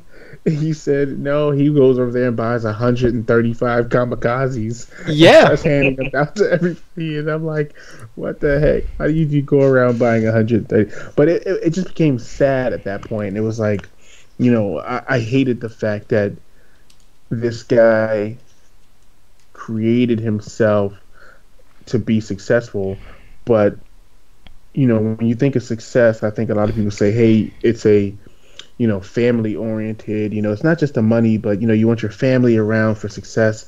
But I felt like the bigger he got, the less people that wanted to hang around him genuinely. It was like almost like he had to force these people to hang around with him by buying them stuff, by doing certain things. And that's the part that was kind of whack to me. And honestly, I'm not sure if you ever thought about this. And of course, my mind might have been reaching last night. But when I started to look at Ric Flair and, hear the story of how he developed his character, and saw what he was doing and watched the development of the character, it immediately made me think, I think Vince tried to steal this and made the $1 Million Man. Have you ever thought about that? Does I that did. sound like a far reach? No, that's not a far reach. Because it was like, It was around that same time. It was around that same time. He really lived, and it's so ironic that he lived that same exact life. Like, hey, I became the $1 Million Man. I started cheating on my wife. I mean, it's the exact same story. Yes. With Ted DiBiase. So it's like here's two guys who had to keep up this appearance and keep up with this lifestyle, but it was killing them personally. I mean, Ric Flair said he drank about 14 drinks per day for 15 to 20 years. I mean, that was so crazy. Yes, he made his sports psychologist lose his mind. Oh my god. So it was definitely good. If the people didn't get a chance to watch it, I definitely think it's a good watch. I'll probably go back and watch it again myself. Yes, go on to watch ESPN. Check the 30 for 30 series. It's a great watch. 2 hours of your day that you will not regret. We guarantee it. But I think if you watch it now, the replay, they'll cut out the commercial, so it's kind of perfect for you. No, they still keep the commercials in. Well, I guess when I watch it on YouTube, sometimes they cut out the commercials, but it's probably not going to be on YouTube just yet. No. But it's definitely a good watch. It's like I almost hate to go to Raw and SmackDown because the 30 for 30 was so good, and Raw and SmackDown. The only two things that we really need to talk about for that is the Tag Team Championship changed in Raw, and the World Championship changed on SmackDown. The tag team thing was so weak. It was so weak. A fake invasion. Oh, and then the New Day screaming audible. Change the play. And then a bro kick. Yeah. Well, now, according to PW Insider or Pro Wrestling Unlimited, they are looking to pitch a Shield versus New Day match at Survivor Series. Without Roman. They said Roman's going to try to make it. I guess I could fill in if necessary. And on SmackDown, your boy, the modern day Maharaja, lost his WWE World Championship to your other favorite wrestler, AJ Styles. So now it's going to be the Phenomenal One against the Beast Incarnate. I really think that they're gonna do a triple threat. I mean, but this is not for the title. This is just a match, right? This is just a match, but that's gonna make me projectile vomit. Yeah, I don't know. I don't see how it would even be good with just Mahal. I mean, I don't see how it would have been good with just Mahal and Lesnar, let alone AJ Styles. Like AJ Styles is gonna have to do the best carrying job of his career against Brock Lesnar. I think that's a way better match than the original, hands down. Which is Well, why they pulled the trigger. And But they why did might you they might let Jinder Mahal win the title immediately after Survivor Series, Hmm. just to save face as they head into India. But that's pretty much it for those two shows that really had any relevance. True. I mean, I think the comedy of the night was, and I just throw this out there, was when your girl, Waifu Becky Lynch. yes, yes, wifey Lynch, beat up on James Ellsworth. That was pretty hilarious. I mean, it's the first But- time in such a long time we had an intergender match, but I mean, we all knew that she was gonna win. Let's just stop it. It was just funny to watch it, and then of course the super kick from the Money in the Bank holder on her, I guess, former boo. I guess it's pretty hilarious. But whatever. we can digress and move on to the first of many reviews. Thor, ladies and gentlemen, Thor Ragnarok. I had the privilege of being on the road, up and down, late nights, watching movies, in the dine-in theater for my first time, right smack dab in the middle of the theater. I watched Thor Ragnarok. And I'm going to tell you guys right now, I don't know the Thor story. I don't even remember if I watched the first Thor. I probably did. But I don't remember if I did or not. But this one was so good, it kind of, you didn't need to see the first one. Would you agree? Yeah. I mean, there was no real story from the previous movie that you would have really, really needed, definitely needed to carry over into this one. The only no, you didn't need it to follow it. It was perfect for me, the non, Marvel guy. It was like, I mean, I'm not that I'm a DC guy. I'm not really anything guy. But I'm just saying, like, yeah, I just want to make sure I let people know. I don't want people to be like, go home thinking, man, that Doc, he's so whack, I thought he was cool, man. But no, I don't watch either. Usually, I don't follow either. I just go to the movies. I guess they're popular, and hope to be wowed. But the movie was pretty funny, and that's the one part I did enjoy about it. And that's the thing. If you have seen either of the past two, they were, especially that last one, a lot darker. There was some humor sprinkled in, but it was more doom and gloom compared to this one, which even tonally was completely different from the rest of the series. And in all honesty, in very, very good, very needed ways. I mean, I thought it was hilarious. Yes, and that's the thing. Like, a lot of people don't realize, almost all the actors that were in that movie are funny in their own right. True. I mean, anybody who's ever seen anything with Jeff Goldblum in it knows of course the dude can be funny when he needs to be. You know what I'm saying? True. So, honestly, I hope that all future, I'm just gonna stick it to Thor movies, if there are any future ones, are a lot like this. The action, when there was action, and that's the other thing. All the action pieces made sense to the story. Wasn't just needless destruction, like as happened in other movies. I can agree with that. The comedy was pretty on point. At times, I wish maybe they had scaled it back just a little bit, but This much. Yeah, it wasn't enough to ruin it. And the story itself actually made sense. It did. Of course, it was weird for me because I was in a dining theater where the waiter, kept coming past, and it's weird because they bring you food, they bring you drinks and whatnot. Hey, the movie's on, bro. I mean, I need you to move in and out. I need you to get out of here, get out of there. But I think that the movie itself was. I mean, I would definitely say I gave it an 8.5 out of 10. Really close to a 9. Again, I wasn't expecting so much comedy, so I was dying laughing.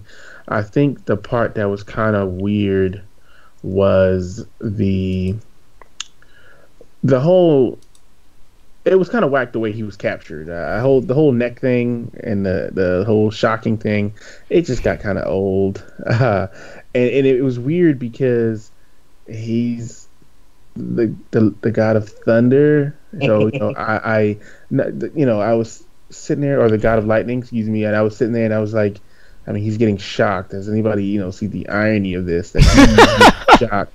You know what I'm saying? Like, it's kind of weird to me. Like, I thought he would have did the thing with the eyes, and his eyes would have lit up, and that thing would have just popped out of the side of his neck.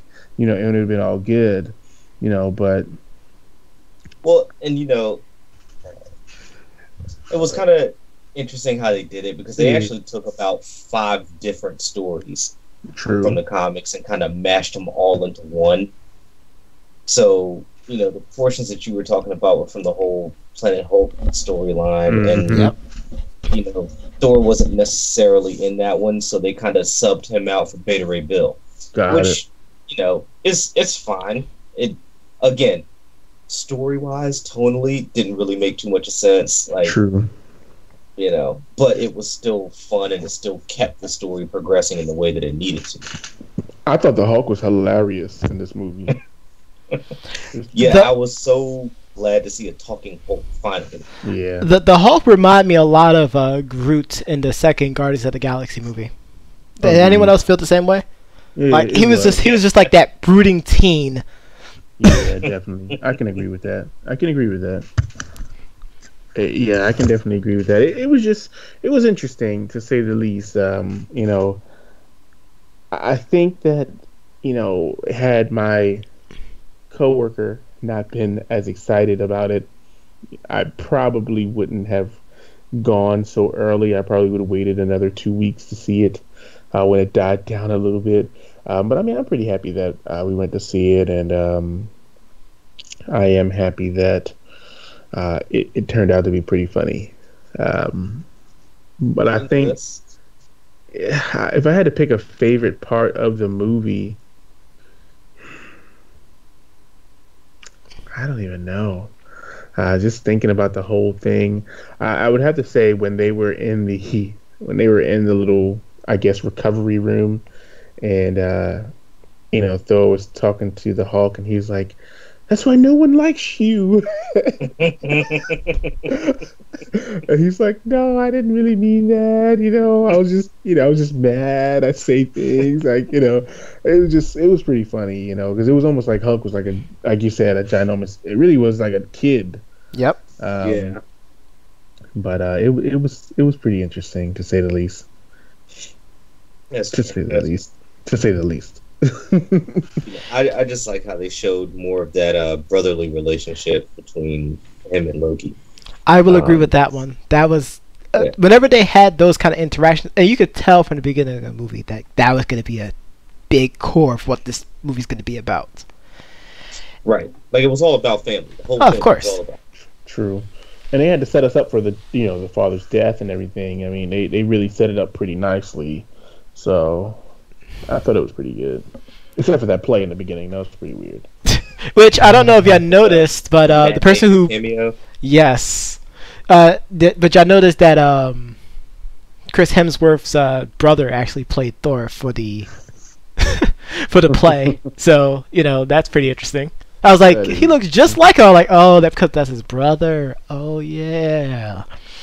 But Did a my damn favorite job. part was during the final battle, where Bruce Banner was like, "Don't worry about it.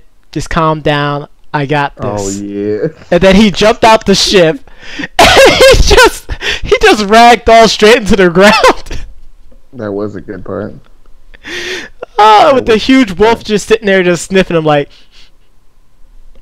That was definitely a good part. But all in all, I mean, Kate Blanchett did a great job as Hela. I think she did a superb job playing the older sister of Thor and Loki. I think Chris decided to get his revenge on the Duke. We might see if we can try to get him back in a little bit, but that's okay. But she did a great job. Even a lot of the side characters really did a good job. I forgot the guy's name who was basically the Benedict Arnold of the entire movie. I think his name was Scorn.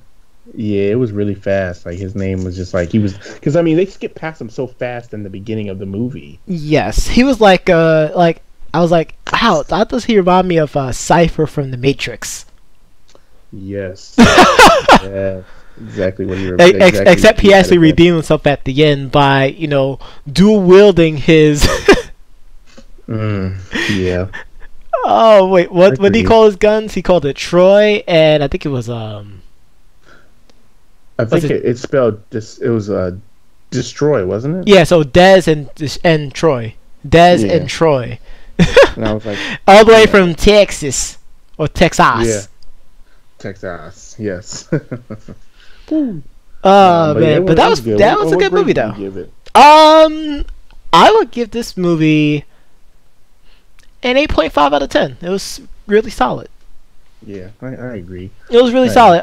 It definitely lost some points because I agree with you. There was some comedy scenes that was just a little too much, especially the whole tasing thing. I really enjoyed the Valkyrie. Yes, she did a great job. Like even at the beginning, like she just had that, that swagger about it. Like, yeah, I know I'm the boss. I'm no Sasha Banks, but I get the job done. Hilarious. Yeah, she did a great job. She did. She really, really did. But I mean, what really hurt for me for the movie was, I ended up just running out to the bathroom actually around this time. Like, around the midpoint in the movie, they just had too much monologuing, and I was just like, okay, I'm just gonna go to use the bathroom right now. So, which part did you walk out on? Do you remember?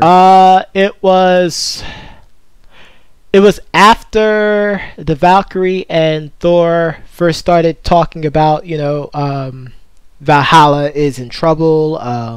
She downed the bottle of drink so he could try to explain it, kind of thing. So it was like immediately after that scene and the next like long talking sequence that happened. Got it. I don't blame you. But other than that, I mean, it was pretty good. The soundtrack was pretty nice. Any movie that has Led Zeppelin's gonna win points in my book. And the whole color scheme, I guess it lost like half a point because the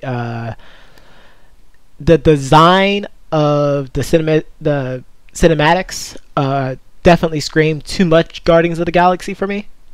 The whole 70s color scheme kind of had me as like, I mean, okay. So I guess like Asgard was designed like that.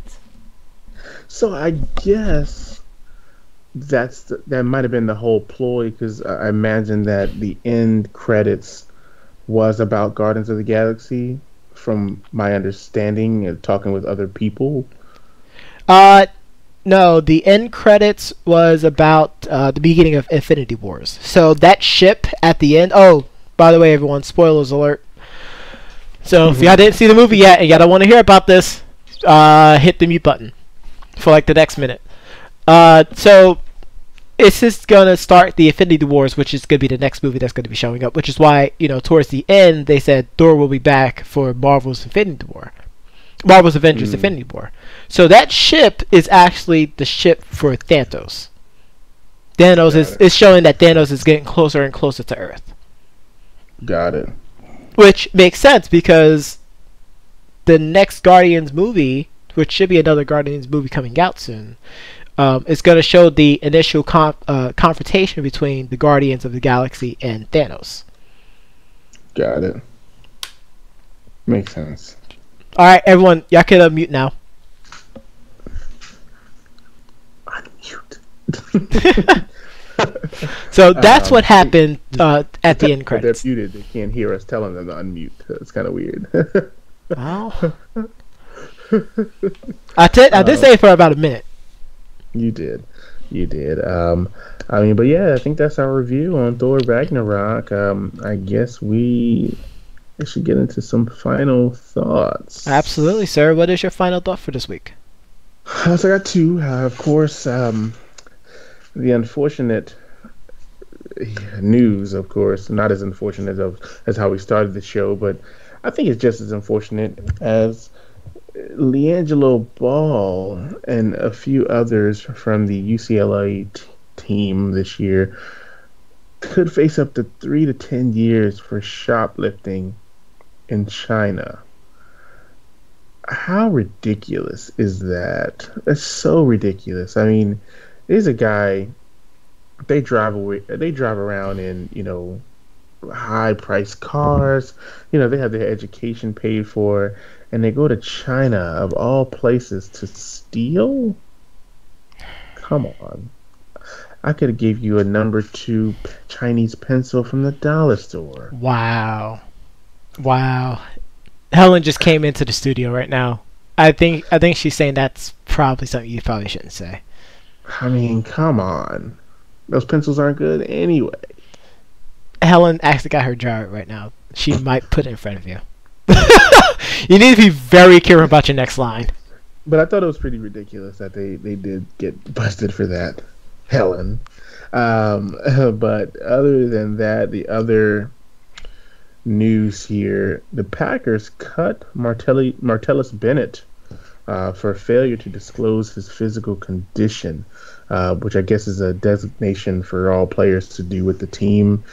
So they have released him, which comes shortly after he announced that after this year he would be considering retirement to focus on other goals of his, which I believe is to open up a museum or a school of some sort for the imaginative children of the world. He wants to give them an opportunity to basically live free like Gotti does. Wow. Can't believe you just went there. So right now he's subject to waivers. It would be interesting to see what team picks him up, if any, because they know they're getting him for a potential 1-year deal. But it would just be interesting nonetheless. And those are my final thoughts, sir. Excellent, sir. Appreciate that. So I have two final thoughts, both dealing with esports. So Dallas Fuel, a local esport in Dallas, Texas, of course, because it's Dallas, Texas, just got a new sponsorship by Jack in the Box, so that was pretty interesting. And my other final thought, and these are two quick final thoughts, the Dallas Cowboys decided to throw their hat into the esports pool by acquiring Complexity Gaming, which is a team of CSGO players and Dota players. And Jerry Jones made a couple of comments. He's talked about how there is a rise in growth within esports. So, spanning 3 years ago when most of media would laugh at the notion of esports being an actual sport, are now scoffing in jealousy. So congrats to Complexity. They're actually going to be moving out to the DFW area, out to Frisco, which of course will open up new jobs. True. But ladies and gentlemen, that is our show. Tonight's track is by the artist known as POS, with the track called POS is Ruining My Life. It's a good track. It is actually a really good track. And it's just funny because, the name of the artist is actually part of the song name too, so. Nah, it's wonderful. Absolutely wonderful. But ladies and gentlemen, thank you very much for tuning in. Unfortunately, you cannot hear the Duke's final thoughts. Chris decided to troll him too badly, so we can't get him back in. But he should be back next week, so he should definitely have some better final thoughts for everyone here. Be sure to like Debates Among Friends on Facebook. Follow the Debates Among Friends group page on Facebook as well too. Follow Debates Among Friends on Twitter at Debates Among Friends. Follow our Instagram. We might have a Google Plus, but we gotta check out with Steve with that one after the show. You can follow myself on Twitter at Kin86. You can follow the doctor at TL86. Once again, you can follow Senior October at JC Urbanist on Twitter as well too. And you can also follow the My Duke. Twitter handle is TL Double. You said T Lee 86. I said that was for me. Oh, then TL double is for the doc. TL Double. TL double. I said Kin86 for myself. Yeah, and he was so weird. I was like, what? I thought I had. It's okay. It's okay. I mean, there's a lot of things I gotta read through. I mean, and also we got to our sponsor tonight, which is Matt Leinart Kugel. No, they didn't pay us this week. It's actually Brugal. Oh, hilarious. And you can also follow the Duke via Carrier Pigeons, which is all over the place. And we'll catch you again, ladies and gentlemen, next time, every single Wednesday night at 8:15 to 8:30 p.m. Eastern Standard Time. I am the Professor John Gotti. This is the doctor himself, Dr. Wednesday Night. And we'll catch you again next time, ladies and gentlemen. Same podcast time, same podcast channel. Woo! Today's the ocean.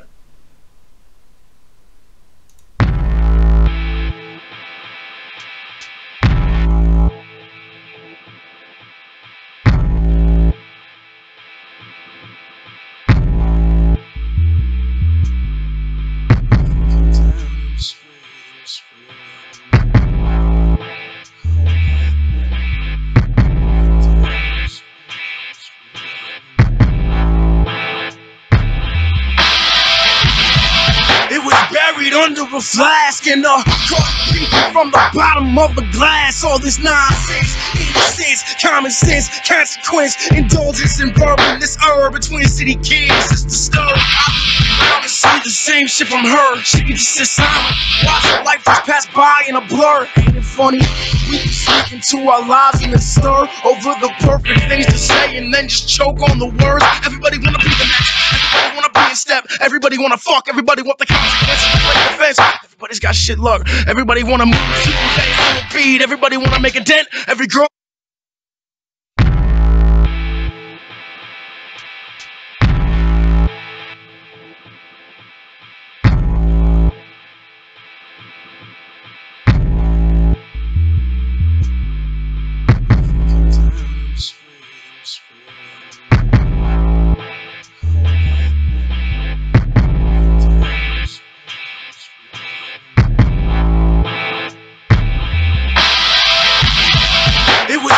Under a flask and caught people from the bottom of the glass. All this nonsense, innocence, common sense, consequence, indulgence in bourbon. This herb between city kids is disturbed. I don't see the same shit from her. She can just sit silent, watch her life just pass by in a blur. Ain't it funny?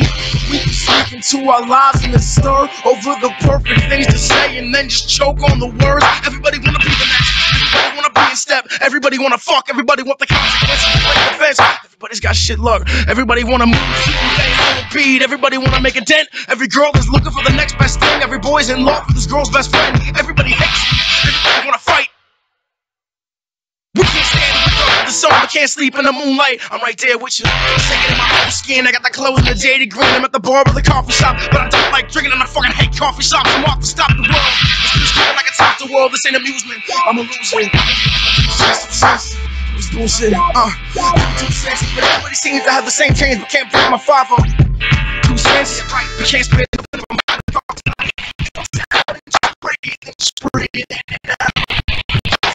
whole lot better. Close your eyes. Can't see them.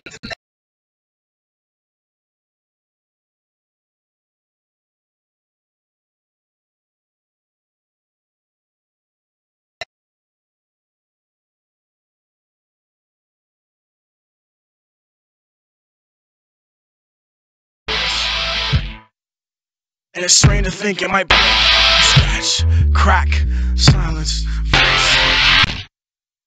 And it's strange to think it might break, scratch, crack.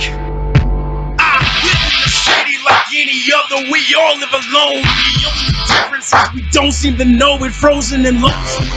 In the summer, got away from the loathing, holding our postures so low. And we drink so there's not much worth noting. Strolling so fake, so shaking, so close, so got so mistaken, so broke, so complacent, so worn out, so worn out, so worn out, so full of doubt, so full of restraint, so full of that self-control, or the lack thereof, that we doubt the soul.